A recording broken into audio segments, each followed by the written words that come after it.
All right, everybody. I should be live, and if I am, please let me know in the chat. That way we can get started and start talking about a lot of interesting events that have recently occurred, which is what we do here.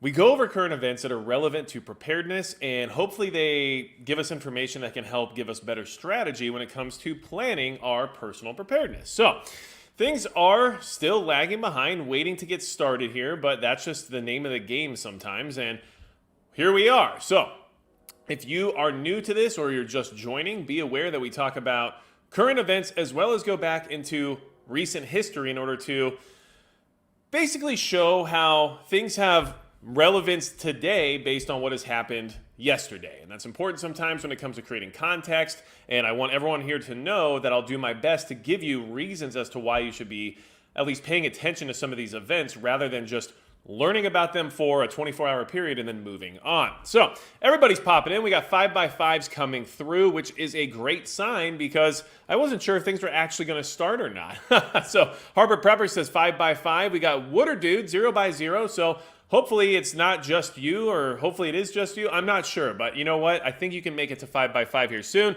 According to Shadow Prepper and Wooder Dude now saying 5x5, I think we're good to go. Let's see here. Luke B says, I'm keeping it sexy, and I appreciate that. That motivation and confidence helps me move forward. And of course, these live streams are brought to you by Midway USA, who's the biggest supporter of the channel. Thanks to them, I can do live streams like this one, give you good information, and also work on gear reviews and talk about things that are related to equipment you might need for preparedness. So big thanks to Midway USA. And these live streams are brought to you directly by magicprepperbeef.com, which is where you can get long-term shelf-stable survival beef products that'll be there for you if you need them during the apocalypse. This is not inexpensive. This stuff is very expensive, but it's also something that you don't need. So if you want to add luxury to your preparedness pantry that will last you a very long time and give you protein in that apocalyptic scenario, make sure you check out magicprepperbeef.com. And if you use the code MAGICPREPPER, you get 15% off, which helps you with some of these higher prices. Because let's be honest, this is not inexpensive, but beef in general is not either. So thank you, Biden.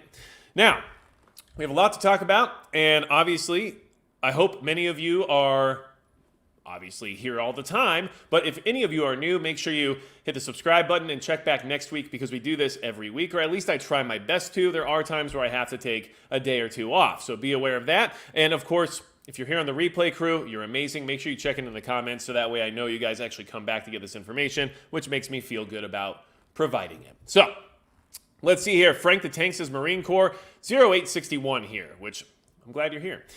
We have a lot going on, and of course, the big talk of the town right now is that the Iranian president has perished in a helicopter crash. Now, this is actually interesting because there is, I guess, a lot of preliminary reporting about this incident as it being purely an accident, which seems odd because here's my thought process, and this is how I try to look at things that are happening in the world right now, but we're in a global war scenario. Right? There are war fronts all over the world right now. Countries are involved on both sides of the paradigm. And we have, well, world leaders suddenly being eliminated. And whether or not it's by accident or whether or not there was something, let's just say, more controlled involved here, well, either way, when these people suddenly start to disappear during times of strife that we're currently in, you should be asking questions. And that's just where I'm at with it. And we have other examples of this happening right now in other countries. So there's a lot of reasons to assume that this could be more than what's being talked about right now. And the jump to assume it was accidental only may just be a smoke shade for what's really happening, and these countries may be buying time in order for them to develop a proper reaction to some of this newly developed information, right? So we have to at least analyze some of this to understand where things stand on the world stage at this point in time. Good evening to you as well, South Florida DCL. So first off, this is from Al Jazeera. Now, we try to get different perspectives here when we go over some of this information to try to give you an idea of where everybody's at with what's happening so you can kind of see who's playing what side of the game, right? So, world reacts to the death of Iran's President Ebrahim Raisi, and this is, like I said, from Al Jazeera. World leaders have expressed their condolences on the death of Iranian President Ebrahim Raisi in a helicopter crash.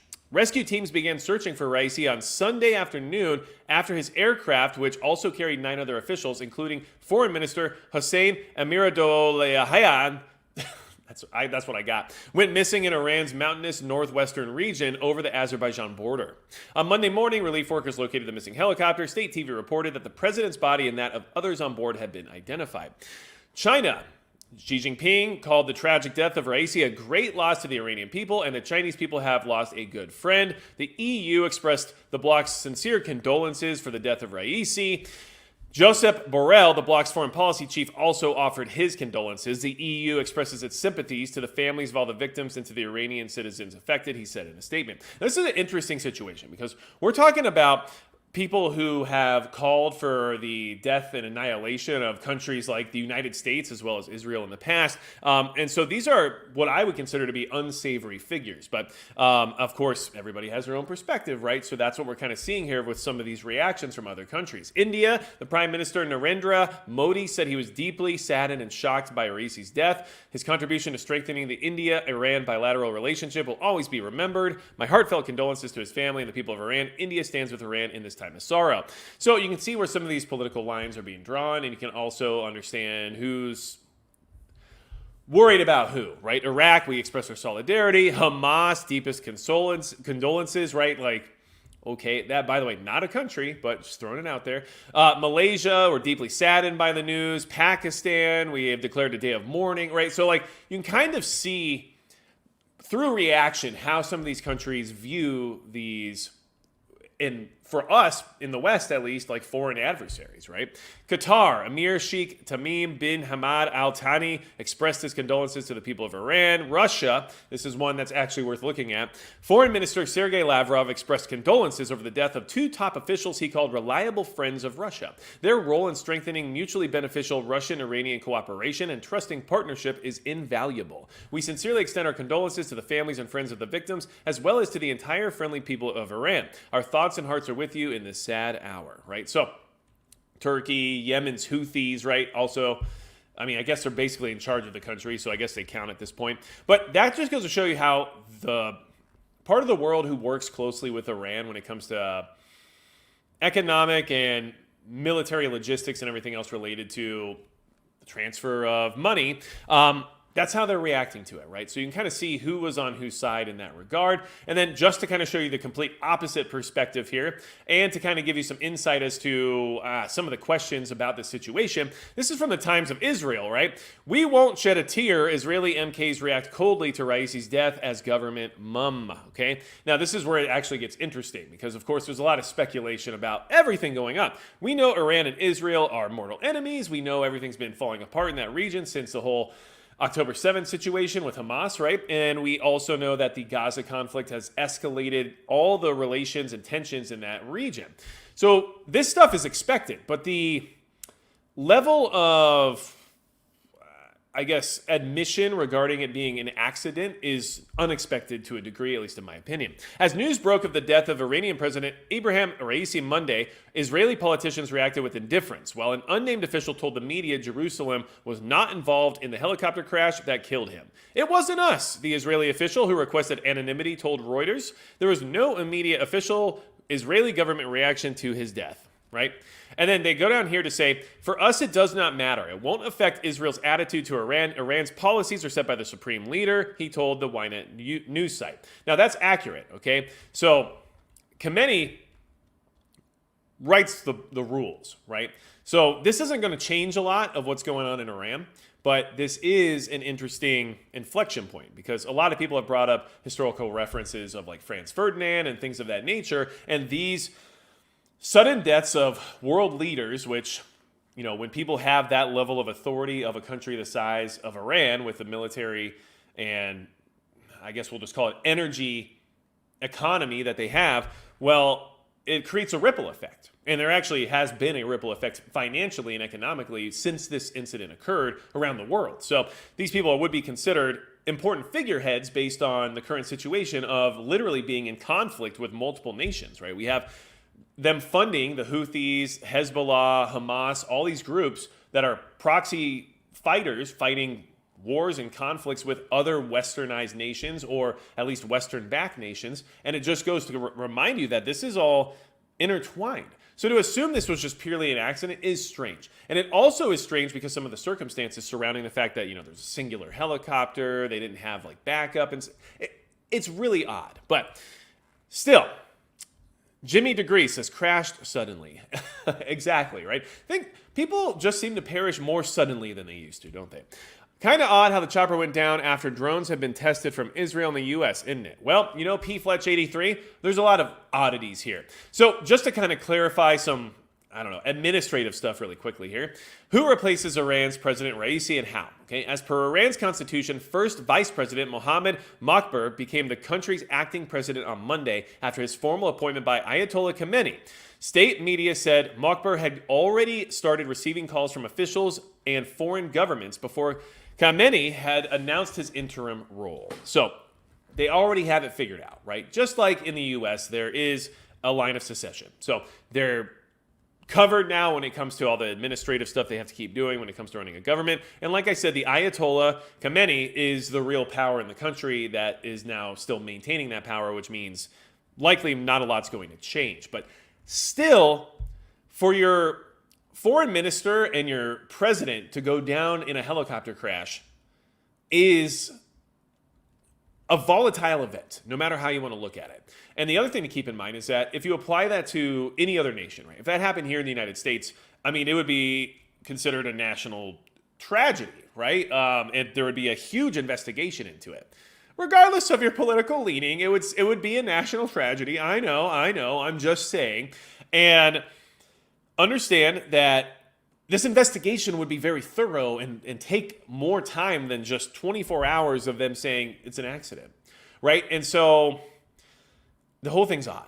But we can keep moving forward because there is more information that we should be aware of regarding the situation so you can develop a more well-rounded opinion, right? What we know so far about the helicopter crash that killed Iran's president and others. This is from the AP, okay? So, and this is, by the way, from today, just in case anybody's wondering, May 20th, 2024.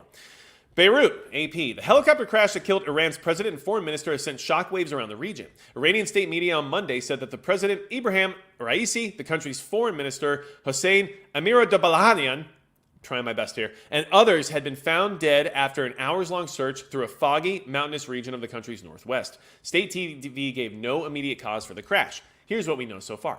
And I am not purposely butchering that name, I promise you. I am literally just trying to say it without having to take a pause, and it's just not working out very well for me.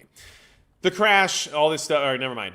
Who was on board and where were they going? The helicopter on Sunday was carrying Raisi Amiradolahian, the governor of Iran's East Azerbaijan province, and other officials, according to the state-run IRNA news agency. Raisi was returning after traveling to Iran's border with Azerbaijan to inaugurate a dam with Azerbaijan's President Ilham Aliyev when the crash occurred in the Dizmar forest in East Azerbaijan province. So just keep this in mind, because we're going to talk about this here in a second. But just to kind of reiterate this point, just to show you that there may be more to this story that we might find out later on, right? Raisi was returning after traveling to Iran's border with Azerbaijan to inaugurate a dam with Azerbaijan's president, Ilham Aliyev, when the crash occurred in the Dizmar forest in East Azerbaijan province, okay? So keep Azerbaijan in mind, just because I'm going to give you a little bit of information about that here in just a second. Okay, so, and this is giving you a map of the situation. Here's Azerbaijan up here, and you have the helicopter crash site right here, right across the border, okay? How'd the search go? Iranian officials said the mountainous forested terrain and heavy fog impeded search and rescue operations, which continued overnight. The president of the Iranian Red Crescent Society, Pir Hossein Kulivand, said Sunday evening that 40 search teams were on the ground despite challenging weather conditions. Because of the bad weather, it was impossible to conduct aerial searches via drones, Kulivand said, according to the IRNA. Now, interestingly enough, a Turkish drone is what found the crash site.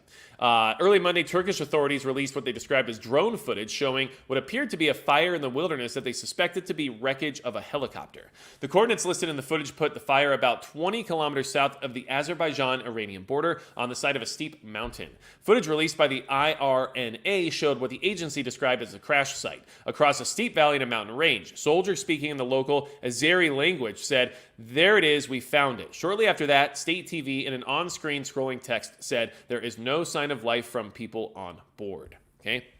So, and just in case anyone's worried about internal strife or maybe this being like an inside job type of a scenario based on maybe a power struggle of some sort, I mean, I think that's a reasonable thing to consider. But Raisi was seen as a protege to Iran's supreme leader, Ayatollah Ali Khamenei, and a potential successor for his position within the country's Shiite theocracy. So keep that in mind, just because it looked like this guy was next in line to be like the most powerful guy in Iran, and now he's gone.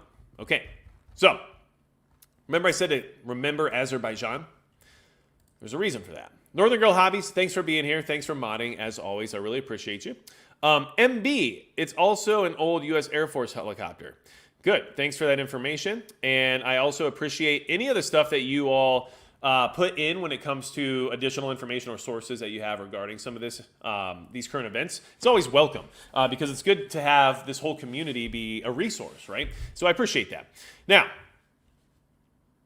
the supreme leader is the head of state. True. But this person could be considered a head of state as well based on the fact that they're the president, right? The head of state is can be a title of a certain country regarding who's literally in charge of everything, but a head of state as like a noun, I guess, would be describing anybody who has a certain level of power or authority within a country, or at least that's my understanding of it. So, why did I want to remember Azerbaijan? Why are we talking about that? Just keep this in mind, okay? I just want you to at least consider this potential. This is from April of this year, okay? This is from the Armenian Weekly. Israel-Azerbaijan relationship relies on unholy trinity of oil, arms, and intelligence. The Israeli newspaper Haaretz published on April 11th a revealing article about the extensive high-level links between Azerbaijan and Israel, titled "How Strategic Relations with Azerbaijan Became the Business of the Lieberman Family." The article was written by investigative reporter Gur Megiddo. Avigdor Lieberman is a high-ranking Israeli government official who has made multiple trips to Baku, more than any other Israeli politician, meeting each time with President Ilham Aliyev. By the way, that's the person who the Iranian president was meeting with, and other high-ranking Azeri leaders. He served twice as a deputy prime minister of Israel and became minister successively at 6 different ministries: national infrastructure, transportation, strategic affairs, foreign affairs twice, defense, and finance. Lieberman is not the only Israeli official who has traveled to Azerbaijan. Israel's defense ministers Benny Gantz and Yoav Gallant have also visited Baku, in addition to Prime Minister Benjamin Netanyahu in 2016 and President Isaac Herzog in 2023. Megiddo stated that the Israel-Azerbaijan relationship relies on an unholy trinity of oil, arms, and intelligence. Israel buys oil from Azerbaijan. About half of Israel's crude oil originates there, and sells it advanced military equipment. In return, Azerbaijan reportedly gives it access to its land and sea border with Israel's #1 rival, Iran. Azerbaijan was victorious in the Artsakh Wars of 2020 and 2023, thanks in no small part to game-changing weaponry supplied by Israel, including the Israeli Hermes and Harop drones and other sophisticated weapons bought for billions of dollars. Azerbaijan purchased some of these drones while Lieberman was defense minister, the article says. Okay? So, listen. I don't think we have to go into this entire report to continually build a framework for the relationship between the country that last hosted the Iranian president before he was eliminated. And in this current conflict scenario, and in this current environment, and after the back and forth of missile barrages and drone barrages from Iran into Israel, and Israel bombing consulates and sending in their own missile barrages or drone barrages, right? It's not so far-fetched that Israel would have worked with Azerbaijan to develop a situation that would create the current environment. So Do I have any proof of that? Of course not. All we can work with as regular old civilians is historical precedent and information that's out there in the sense of open source intelligence, right? And we have some of these articles coming out just from April, a month ago, talking about how they have this unholy trinity and this strange alliance. That doesn't seem to add up for the region based on all these different factors. And then the fact that Azerbaijan, gives them access to Iran, of all places, based on them providing them with weaponry and technology, and also buying half of their entire stock of crude oil from Azerbaijan. Billions of dollars worth, they said.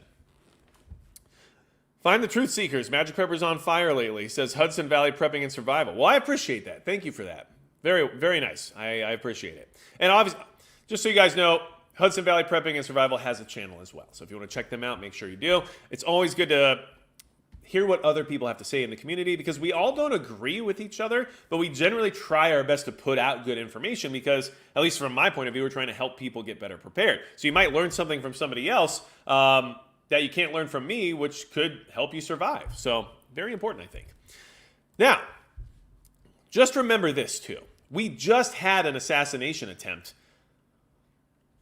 in Slovakia, right? So, we can get away with that, right? Slovaks debate if Fico will seek vengeance after assassination attempt. In case you weren't aware, Prime Minister had an attempt on his life, okay? As Robert Fico recovers from a shocking attempt on his life, Slovaks ponder what kind of leader will emerge from the near-death experience. Will the Prime Minister turn the page, or will he seek revenge and cement his grip on power?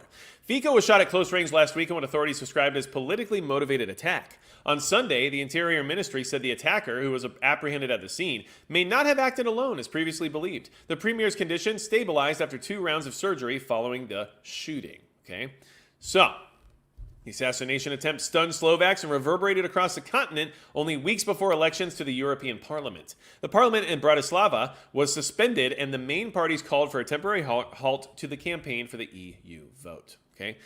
Just remember, this stuff is happening around the world right now as we are in a global conflict scenario. This is just what's happening. I don't know what else to say. Keep it in mind. Okay? I'm not saying that it wasn't an accident.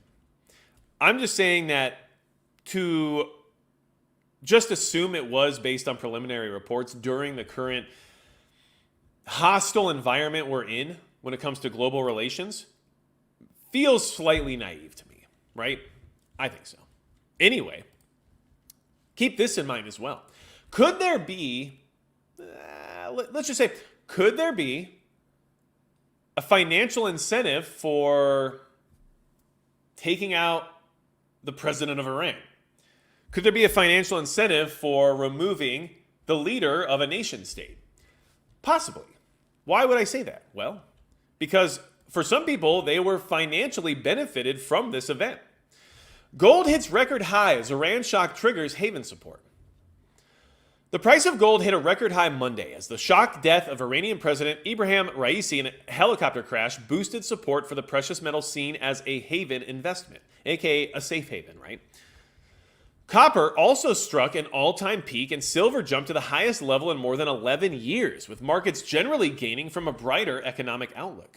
Gold had already hit a series of record highs this year. Asian and European stock markets began the week higher, having recently struck all-time peaks, along with indices on Wall Street, where the Dow ended above 40,000 points for the first time on Friday.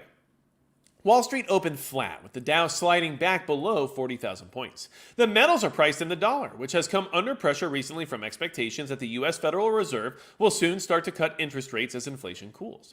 Gold struck a record $2,450.07 an ounce on Monday, while copper's all-time high stood at $11,104 per ton.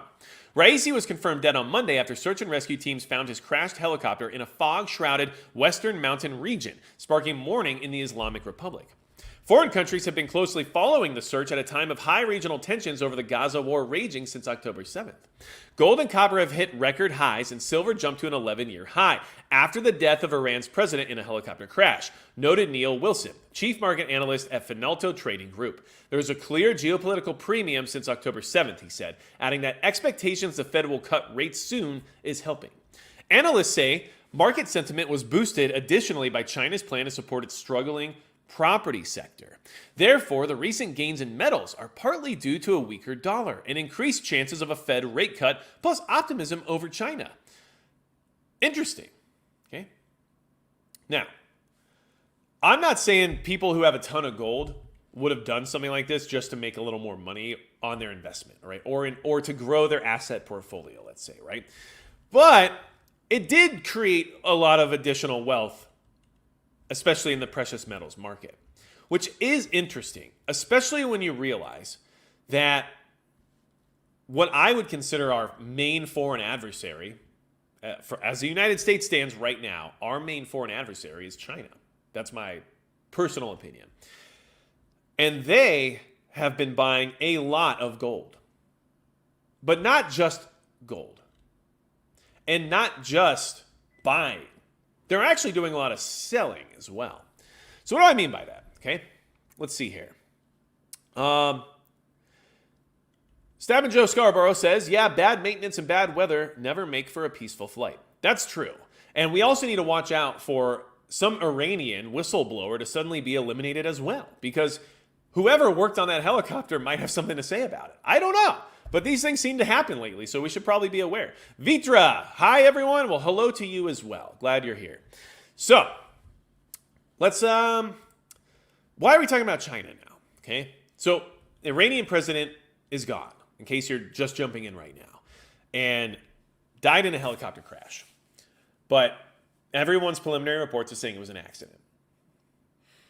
There's a lot of reasons to think that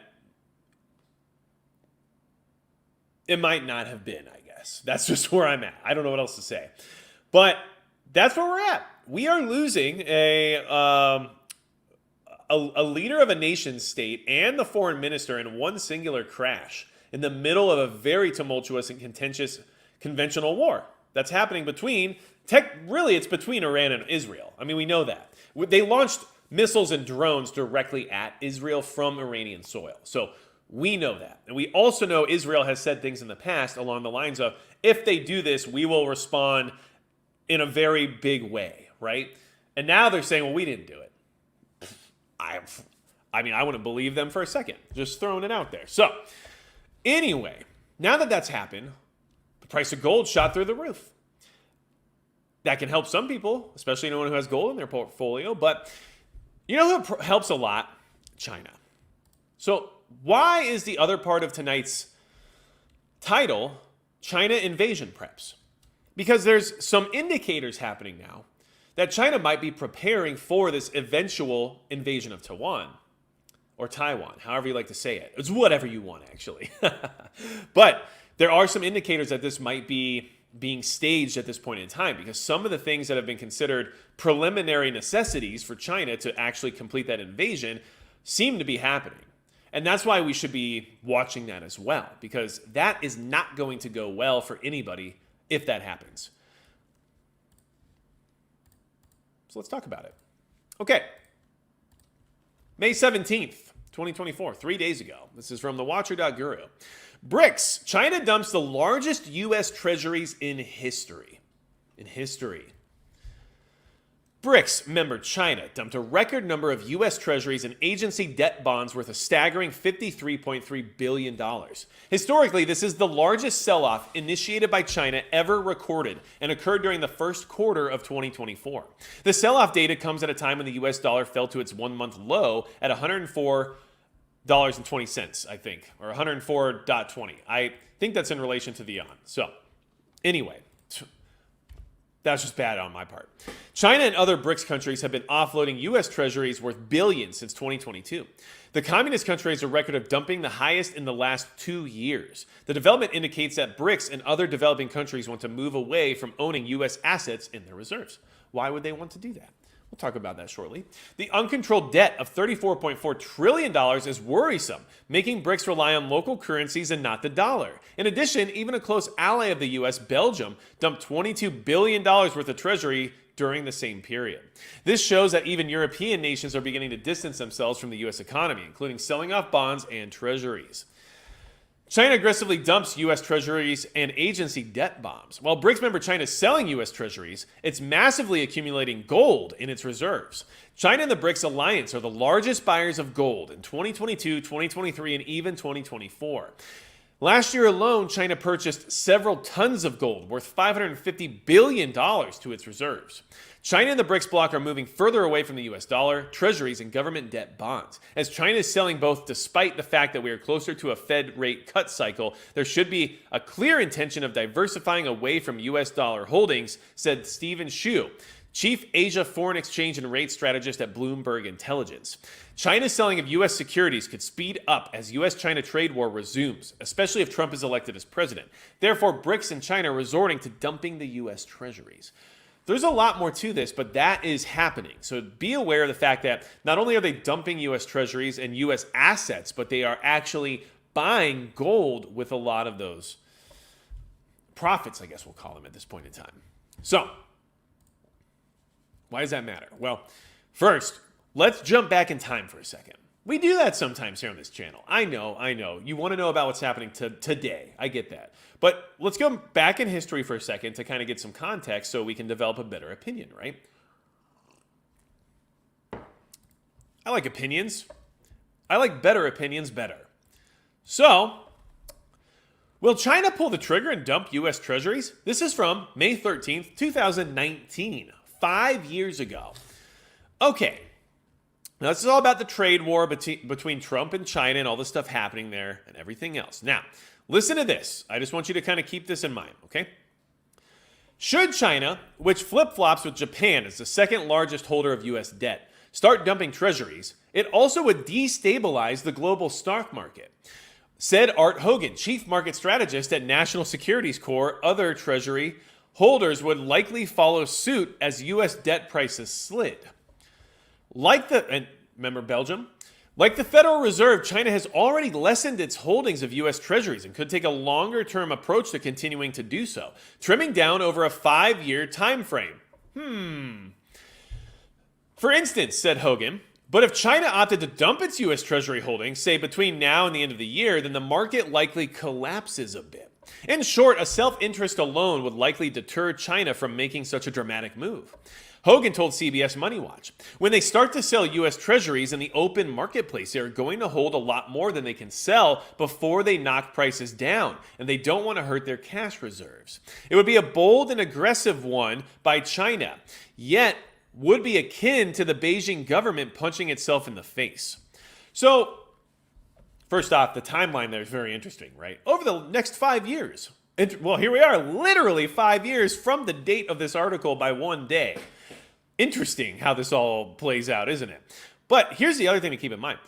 If this is such a detrimental approach, they're literally losing money by dumping these treasuries at the rate they're dumping them at, right? Because they're hurting the overall value of the treasuries in the process. So they're losing money. Why would they do this? And how would this be preparation for invasion? Because, I mean, that's the topic of discussion we're having tonight, right? Well, let's talk about that as well. The guy in the parking lots sold it to me, assured me it was real gold chain. Well, Yardbirds, I hope you get it tested or just sell it to the next person, right? I mean, do what you got to do. I'm not going to judge you.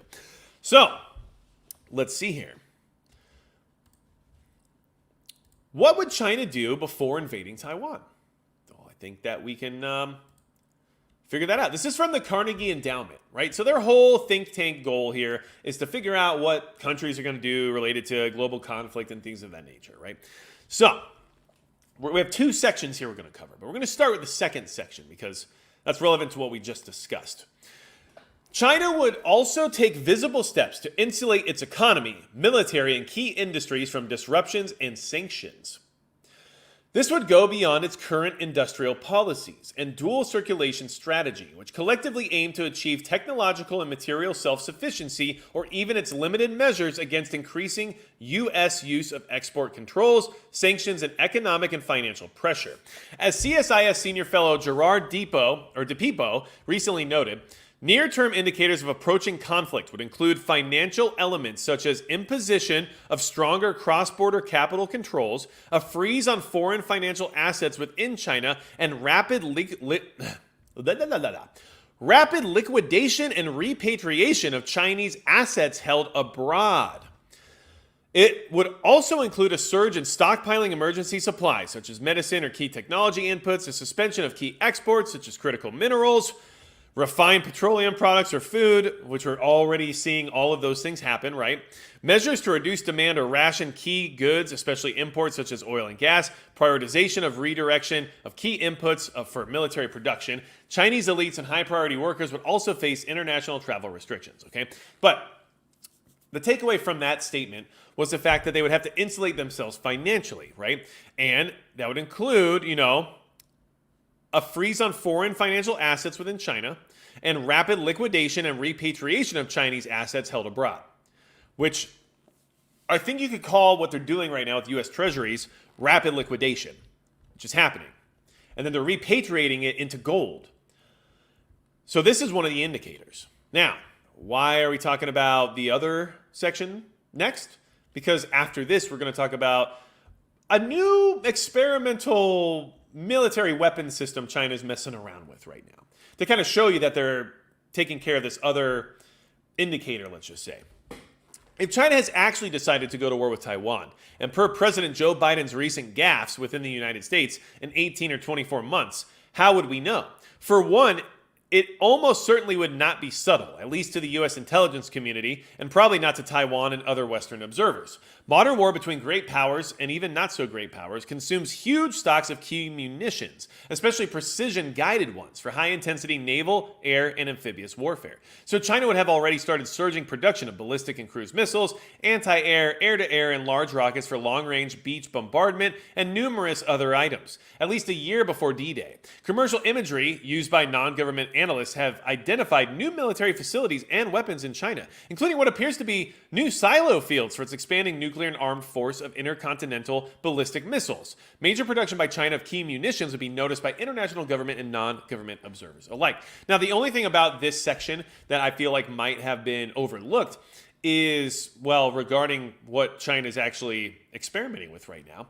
Based on what we've witnessed in Ukraine and based on what we've witnessed between Israel and Iran, we know that it very much seems that drone warfare is the new hotness, let's just say, right? Like that's the new military strategy in 2024. If you're going to attack a foreign country or invade in any form or fashion, drones are going to be used to a high degree, right? I think we all know that. I think everyone should know that by now. But I think China definitely knows that.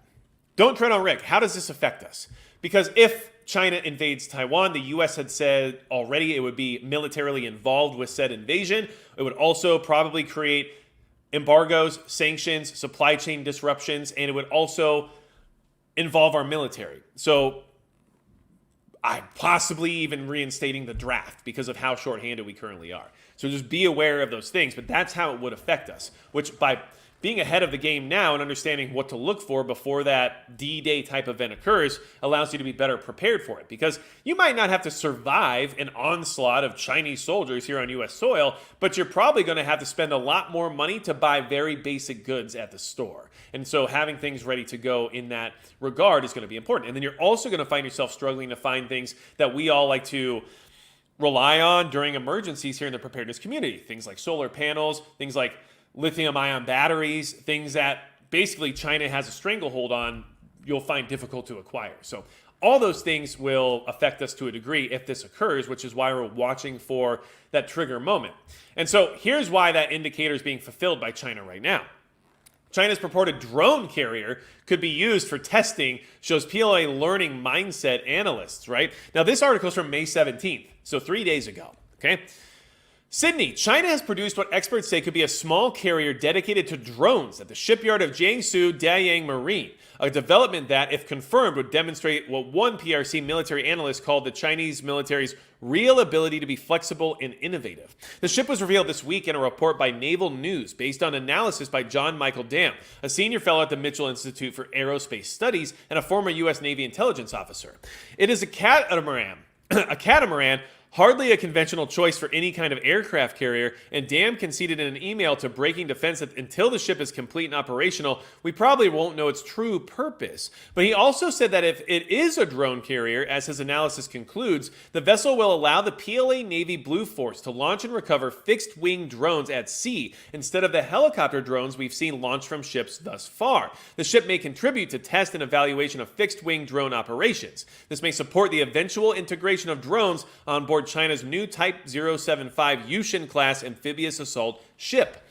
Dom explained that in China, the PLA is the red force, while the enemy or opposition force is the blue force. That would indicate its use for experimentation and testing. The Defense Intelligence Agency, which is charged with keeping an eye on foreign militaries, did not provide comment to Breaking Defense as a publication. Dean Chang, an expert on Chinese military, told Breaking Defense he's not sure that it's a drone carrier, but assuming it is, he said it would be yet another reminder that the PLA is a learning organization. It is willing to experiment, which is not what we associate with either authoritarian militaries or the PLA. This is a PLA that chose to create a PLA strategic support force, then was willing to kill it. In both cases, that entailed offending and fighting a lot of bureaucratic power, he said in an email. So, just keep in mind, it would make a lot of sense to me that if they were actually planning on an invasion of Taiwan, that they would want to be able to launch highly effective long-range drones from the sea rather than from mainland China in order to accomplish their goals. And we all know how effective those drones are from what we've seen happening in the other conflict zones right now. So I don't see that as being unreasonable to assume China's messing around with that. They don't care if something's impractical or not. They basically use slave labor, right? So they're going to just try out whatever they want. And then if something works, they're going to be glad they did. And if it doesn't, they're just going to scrap it and who cares? So that indicator is fulfilled. And then, of course, we just had an election in Taiwan as well, which creates disruption and also creates a less maybe like uniform response in case China was to make a move, right? So this is more of a fragile time while there's a transitionary period. Think of this as the same as when you're talking about maybe like some kind of special ops novel or like a fantasy novel where you got to sneak into the heavily guarded facility, right? When do you do that? You do it during the shift change, right? You do it when the guards are changing shifts because there's that little period of disruption in between where there's just a little bit less observation, right? So this is one of those moments that could provide somewhat of an opportunity, right? We have a change in leadership, which is why during wartime scenarios, there's rarely ever a newly elected president. Usually the incumbent keeps their second term in office because of the fact that people are skittish about changing things up during a time of crisis. So Taiwan's new president urges China to stop its intimidation and choose dialogue over confrontation. This is from yesterday, May 19th, okay? Taiwan's new president, Lai Ching-te, urged China to stop its hostile political and military threats against the island and work toward regional peace. Lai, who was sworn in on Monday, said his inaugural address that Taiwan cannot make any concessions on democracy and freedom. In his speech, the 64-year-old doctor turned politician urged Beijing to choose dialogue over confrontation. I don't think we are going to see that happen. But this is what they're asking for. But I just wanted to kind of bring up the fact that there was a newly elected president in Taiwan that was inaugurated just yesterday. Okay, so disruption, regime change, whatever you want to call it, provides opportunity one way or the other. Something to keep an eye on. Okay. P-Fletch 83, a drone carrier like a weather balloon? Well, I mean, that could definitely provide some of that assistance, I'm sure. But I think they're speaking about a naval ship, right? But yeah, that weather balloon could have easily had some drones on it. I don't doubt that for a second, okay? Hablo no English, says Viv B. That is one way to say that. I think you might have screwed up at least one part of that. Let's see here. Jimmy DeGris says an economy of scale plus military drones is kind of a nightmare scenario. Well, yeah, exactly. And we all know that China's learning, we're learning. I mean, even the prepared citizen side of people here in the United States have learned the importance of drones during a warfare type scenario or an emergency scenario, right? We can use drones for search and rescue, but we can also use drones for nefarious purposes. Like, they're very versatile and they're guaranteed to be encountered anytime bullets are flying, let's just say, right? So I don't see any reason to doubt that China is dabbling with that concept, and they're putting all this stuff together and they're dumping all their U.S. assets because, well, guess what? Their assets could be frozen or sanctioned or a million other things if they actually go to war with us over Taiwan. So they're trying to obviously have reserves of gold ready to go when that time comes. That's just my opinion, but I believe it's true. So the other section of tonight's discussion is about a DEA warning. And the DEA is not warning about the end of the world, but they are warning about the United States turning into Mexico. And that's not what I want, and no one here should want that either. And you know what? I speak decent Spanish. I could probably get around Mexico pretty well. I don't want to do that here. We don't want to be Mexico. Mexico is getting worse every single day. It's kind of like our future, though, if things don't change. And that's a scary reality. But here is some new reports that have just come out, and I think you guys need to be very aware of it, okay? Okay. Pile of Kyle says, all rail and marine shipping ports have been shut down all day in South Carolina due to a software issue. Another East Coast port disrupted. This does not appear to be a cybersecurity issue. Fun. Thanks for letting us know about that, Pile of Kyle. I had heard some murmurs about the potential cyber event over in South Carolina. I wasn't aware of the other stuff going on the East Coast at a different port. But I will say that I don't buy that anything is coincidental right now, which is why I'm not 100% on board with the official story of what happened to the Iranian president, only because it's war. Like they're in a war. Iran is in a war right now with Israel. If one of the presidents of either Ukraine or Russia suddenly crashed in a helicopter, would that be an accident likely? I mean, don't forget what happened to, let's just say, that other guy in Russia, right? Oh my gosh. I'll be honest, I literally just blanked on his name. So it is what it is, but we're going to move forward. The chief of Wagner Group. I don't know why I can't remember his name right now. But remember, that was an accident at first too. And then it wasn't. So, most ruthless Mexican cartels operate in all 50 states, bring turf wars to the U.S. DEA. Together, the Sinaloa and Jalisco cartels have caused the worst drug crisis in U.S. history. We are in a lot of trouble based on this whole Prigozhin. That's right. Thank you guys for putting that in the chat. It's something you just blink sometimes when you're live. It's just like you don't have time to sit there and debate with yourself, you know. So I appreciate the additional support. Thank you for that. So, Mexico's most powerful and ruthless cartels operate in all 50 states and clash in American cities, the U.S. Drug Enforcement Administration said in a May report. And this report is something that I'm going to provide you all with here because this article has a link to that exact report, which you all should take a look at. I'm going to put a link in the live chat right now, but give me 1 second and we'll get to the report itself just so you can see it, but I'm not going to go over it because it's very long. Okay. The Jalisco and Sinaloa cartels have flooded major U.S. cities with meth and fentanyl and used violence to protect their turf. The deadly reach of Mexican Sinaloa and Jalisco cartels in the U.S. communities is extended by the wholesale-level traffickers and street dealers bringing the cartel's drugs to market, sometimes creating their own deadly drug mixtures, the DEA report says. Together, the Sinaloa and Jalisco cartels have caused the worst drug crisis in U.S. history. The DEA's National Drug Threat Assessment Report details the cartel's leadership structures, the areas they control, how they operate, and their global reach beyond Mexico and the U.S.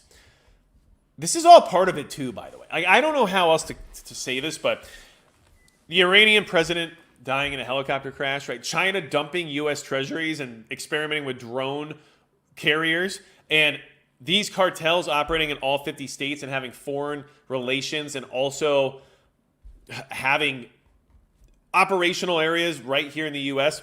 This is all part of this global conflict scenario. All of it's connected. All of it is.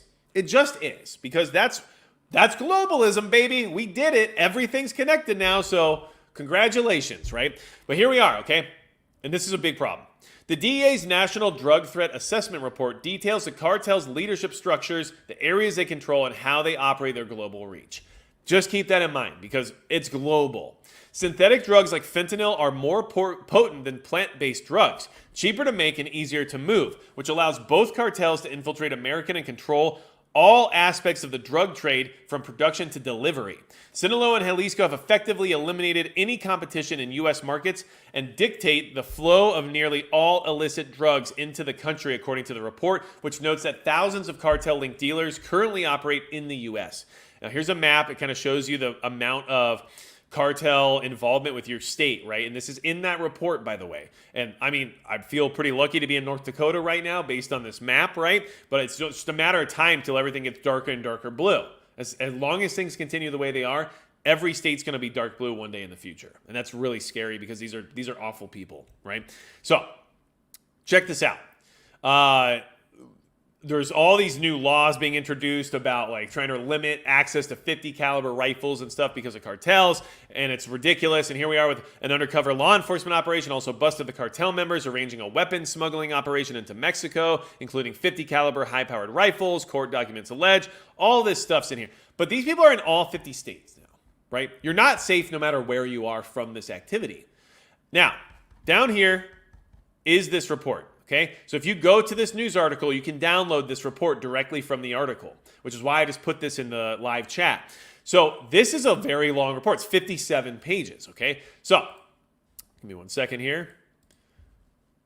I'm just gonna pop it into the window here real quick for you, just so you can kind of see. It gives you a full rundown of everything going on here.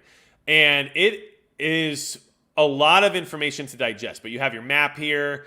It gives you some information about where a lot of this stuff is stemming from. It gives you different bullet points as to like how this stuff's getting in, how they're infiltrating communities, how they're establishing leadership, how they're putting together organizational logistics and stuff in their areas. I mean, it's insanity. It's insanity, okay? So go through this report and look into it. You will actually get upset about a lot of this stuff that's happening because it tells you a lot. I mean, it tells you the link with China and everything else going on, right? Mexican cartels use precursor chemicals sourced mainly from China. Like, it's all part of one big destabilization campaign for the U.S. to ruin our country. I mean, that's just what it is. It's not about just making money. It's about hurting the United States of America and bringing us down from our current, stance on the global stage. Okay, here we are, Mexico, U.S., China. It's all connected. Like, it's just insane. Read this report. Look at it. Don't, force yourself to read it, but at least download it. Maybe take a look. There's a lot in here. Okay?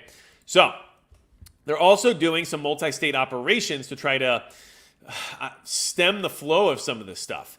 And this is all just happening like now. Like, this is now. Like, you should be aware of this because just like the other things we just talked about, this is a different form of warfare that's happening while the world is at war, right? And this is highly fifth generational, right? This is how you do it without declaring war, right? This is how you do it without firing a shot, right? And that's what everyone wants to talk about. They won the war without ever firing a single shot. Like, this is how you do that to a major superpower like the United States of America, because you're not going to take on our military.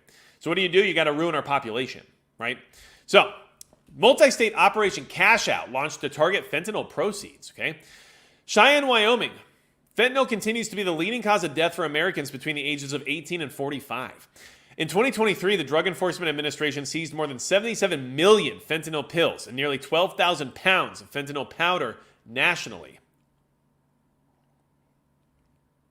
Across the DEA Rocky Mountain Field Division, consisting of Colorado, Utah, Wyoming, and Montana, the DEA seized a record of more than 3.6 million fentanyl pills. Through the first quarter of 2024, the DEA is on pace to surpass that previous record, which means there's more of it here now since last year. The fentanyl trade is extremely profitable for cartels who continue to flood the nation and the Rocky Mountain region with drugs, according to a press release by the DEA. Fentanyl pills are manufactured in Mexico for as little as 2 cents per pill, yet can sell for upwards of $60 per pill in local jurisdictions. Fentanyl is estimated to be a multi-billion-dollar enterprise for the cartels. Okay? Now, during the week of May 13th, the DEA, IRS, and Rocky Mountain high-intensity drug trafficking area launched an operation code named Operation Cash Out, focused on the one thing that the cartels care about most, their money. Across all 4 states, investigators contacted approximately 200 money service businesses and financial institutions seeking cooperation and collaboration in investigating the movement of the cartel's proceeds. In addition to this outreach, the DEA continues to target the illicit financial activities of the Sinaloa cartel and Jalisco cartel through investigations focusing on their bulk cash smuggling and money laundering networks. According to Mexico's central bank, Banxico, more than $63 billion in remittances were sent to Mexico in 2023. More than 96% of the money arriving in Mexico was sent from the United States. While there is no solid estimate on the percentage of these funds attributable to illegal activity, specifically drug trafficking, given the Mexican drug cartels overseeing a multi-billion-dollar drug trade, it is not likely insignificant, the release states. Okay? So, this is what's happening. Like, we're having to put together sting operations in the sense of disrupting the financial flow to the Mexican cartels from within the United States in order to put any bit of pressure that we can on them. And just so, in case you're new to this concept or you're new to this channel, because I talk about it decently enough, I think. In case you're new, China supplies the core materials to the Mexican cartels required to create fentanyl, which is then trafficked by the cartels into the U.S., which then ruins small communities and literally kills Americans every single day. And if you know anyone who works in law enforcement, they will tell you that this is the new thing that they have to deal with on a regular basis, and this is what's causing them the most strife when they're on the streets, because it's every drug now, right? So it used to be that there was cocaine, there was heroin, there was methamphetamine, all this other stuff, right? Now it's fentanyl, and then maybe it's mixed with those other drugs. But everything is fentanyl, unless it's weed. But everything else has fentanyl in it, which is why someone doing meth can just suddenly die, which is why somebody doing heroin can just suddenly die. Like, it's just everything. And they know, right? So think about this, and I want you to put it in the perspective of like a biological threat. Like, if this was like a biological weapon, which, I mean, in some ways maybe you could consider it to be. I mean, a chemical weapon for sure. But think of it as a biological threat. A virus attacks, the host, but doesn't want the host to die too quickly or anything, because then they can't benefit from that host, right? They can't replicate or whatever else they're going to do. So keep that in mind when you're thinking about this particular drug. How is fentanyl so lucrative when it kills everybody who uses it, right? Usually you want your user to be addicted to the drug, to have to come back and buy more of it on a regular basis so that you create this cash flow. But fentanyl is so deadly that people are dying left and right from it. How is that beneficial to those who are selling the product? Well, I would say it's probably not. So if that's the case, what is the actual primary motivation for this drug being the most popular thing to try to traffic now? Now, of course, that's profit, right? Oh, we just saw. You can make a pill for 2 cents and sell it for $60. I mean, that's an insane amount of profit. So that's, of course, there. But if someone buys one pill and dies from it, that's your $60, but now you can't make another $60, right? So it doesn't seem like the best business model. So if the goal is to use something so deadly that it can't necessarily create a return customer, you have to question what its true intent is. What's its true purpose, right?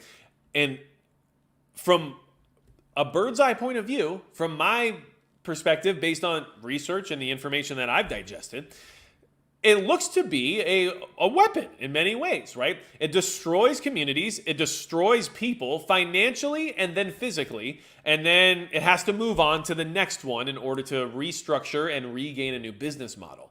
And that is how you destroy a country from within, right? You have to take out each town by town, and the only way to do that is to slowly basically inject it with these awful drugs, and then you probably have to move on after a short period of time. So that's what I'm kind of thinking, okay? Let's see here. Nah, they're putting Fetty Wap on the weed too, says Bakari Akil Bey. Well, you're probably right. You're probably right. They are probably putting it on there too. And that's insanity. Because, I mean, could you imagine someone who was just trying to like smoke a joint suddenly dying from a fentanyl overdose? But that's where we're at now. I mean, that can literally happen. So let's see here. It's asymmetrical warfare, says MB, 100%. Hudson Valley Prepping and Survival says 100% to MB as well. And that is exactly what it is. They are destroying us from within while we pay for it, right? And while our greatest foreign adversary, China, profits from it. Profiting from the destruction of your adversary would be, in many ways, an act of war, wouldn't you say? So these are the things I wanted to focus on tonight. Obviously, there's a lot of information to go through. There's a lot more we haven't been told when it comes to the death of the Iranian president, right? So that's something to keep in mind. And we also have to remember that China's preparing. They are preparing. They might not have all of the exciting preparations, right? There's not 100,000 troops on the border. Like, what's going on, right? But they're doing the smart moves right now. They're insulating themselves from financial turmoil once they actually enact an invasion of Taiwan, because they know Western countries are going to begin their sanctioning and their freezing of assets and everything else that they're going to do. So China's trying their best to divest. And then we have the DEA literally coming out and saying the most dangerous cartels on the face of the earth are operating in all 50 U.S. states now and are creating violent scenarios in American neighborhoods and need to be stopped. And you know what? That's something that's not going to happen easily. And in my opinion, I don't know how to approach this, which is why it's not my job. But this is something that may at some point require military force to actually be removed from the equation. And I don't know how that's going to look. I don't know. But there's not many ways to go about removing the cartel's influence over small American communities other than violence. It's just, they run the prisons too, by the way. So arresting people doesn't work either. So I don't know. That's where we're at. We must gain control of the southern border. David Baise, I agree.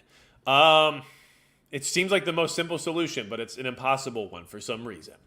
So here we are. Follow the money, says J. Paz, of course.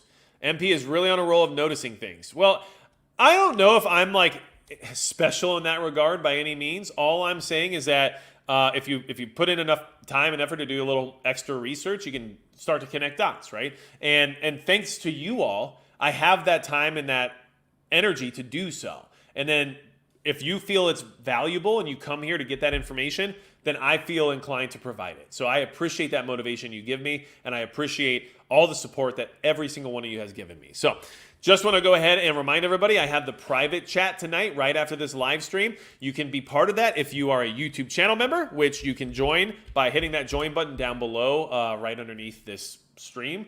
And then you can come in, hang out in the private chat, and hear me rant about stupid stuff for a while, I guess, And then you can also be a part of it if you're on Subscribestar. Subscribestar has a few extra perks as well, kind of like direct communication with me. It also has the ability to get you a preparedness incentive, which I'm announcing one tonight for a Subscribestar member to receive, so that should be fun.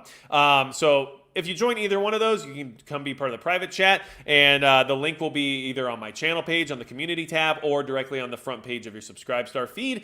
Here's the thing, I don't hide pertinent information relevant to preparedness behind a paywall. So do not feel obligated to be part of that. It's just my way of saying thank you to those who want to support the channel directly financially, right? So I provide some form of gratitude by doing these private live streams, but I'll never hide information from all of you behind a paywall. So if you want to support the channel, but you don't have the financial means to do so, or you just don't want to, which I totally understand, if you want to hit the thumbs up or hit subscribe or any of those things, or even share this live stream with other people so they can get this information, that helps greatly, and it's free. So that's appreciated, and that would be a huge benefit for me, and I would be very grateful of it. So listen, anything else you guys need from me, magicprepper.com is a place you can go and you can get more information, and there's a contact form there too.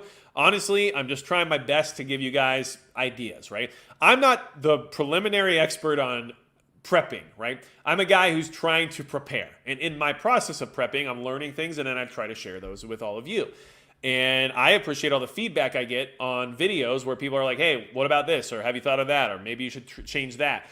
It really does help. So thank you for that as well. As a community, I think we really do a good job of helping each other. So listen, if you're part of the live stream tonight, I'll see you here in just a few minutes. If not, I really appreciate you being here. Anything else you need from me at all, you know what to do. And besides that, that's going to be it for Magic Prepper.